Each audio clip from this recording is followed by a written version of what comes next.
টাইগারদের ওয়ানডে অধিনায়ক মেহেদী হাসান মিরাজ। এবার মিরাজের ব্যস্ততা থাকবে শ্রীলঙ্কায় লঙ্কা প্রিমিয়ার লিগ খেলা নিয়ে। দলে আবার মিরাজ সতীর্থ হিসাবে পেতে যাচ্ছেন টাইগারদের টি-20 অধিনায়ক লিটন কুমার দাসকে। প্রথমবারের মতো বিদেশের মাটিতে ফ্র্যাঞ্চাইজি ক্রিকেটে ডাক পেয়েছেন হাসান মাহমুদ। পিএসএল এর মতো এলপিএলেও টাইগার ক্রিকেটারদের জয় জয়কার। এবারের এলপিএল আসরে খেলবে এক ঝাঁক টাইগার ক্রিকেটার।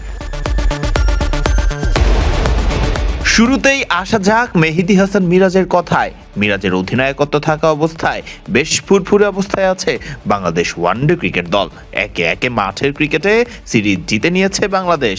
এবার সেই মিরাজকেই দলে ভেড়ালো গল গ্যালেন্স। এই দলেই রয়েছেন লিটন কুমার দাস।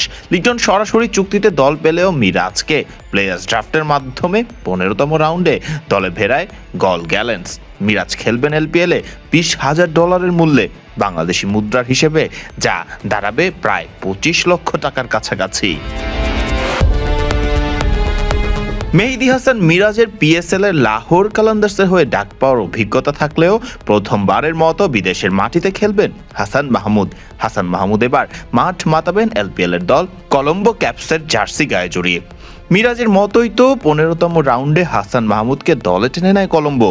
$20,000 কলম্বোর হয়ে মাঠে নামবেন হাসান মাহমুদ। সাকিব আল হাসান এবং টাইগার পেসার তাসকিন আহমেদ এবারের আসন্ন লঙ্কা প্রিমিয়ার লিগে খেলবেন একই দলে জাফনা কিংসের জার্সিতে। অন্যদিকে আবার একই দল গল গ্যালেন্সের হয়ে খেলতে দেখা যাবে মিরাজ এবং লিটনকে। এছাড়াও হাসান মাহমুদ তো কলম্বোর ডেরায় থাকছেনই।